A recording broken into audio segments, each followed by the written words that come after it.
एक छोटे से गांव में एक लड़की रहती थी। नाम था सुमन। उसका घर कच्चा था, छत से बारिश टपकती थी और कई बार खाने के लिए भी पैसे नहीं होते थे। उसके पिता मजदूरी करते थे और माँ लोगों के घरों में काम करती थी।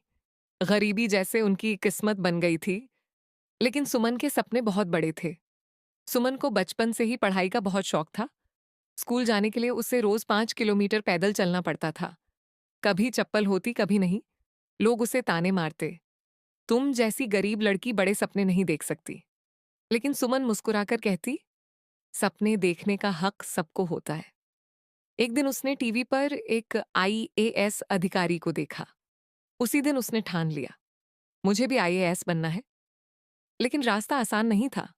घर में बिजली नहीं थी, इसलिए वह रात को दिए की रोशनी में पढ़ाई करती थी। किताबें खरीदने के पैसे नहीं थे, तो वह पुरानी किताबों और लाइब्रेरी से पढ़ती थी। कई बार भूखी सो जाती, लेकिन उसने अपने सपने को कभी नहीं छोड़ा।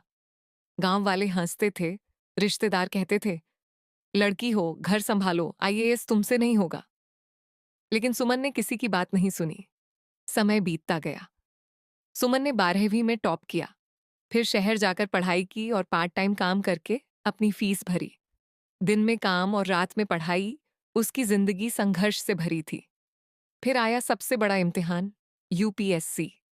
पहली बार असफल, दूसरी बार असफल। लोग फिर हंसने लगे, लेकिन तीसरी बार उसने पूरी मेहनत और लगन से परीक्षा दी। और एक दिन परिणाम आया। सुमन का नाम सूची में था। वह आईएएस बन चुकी थी।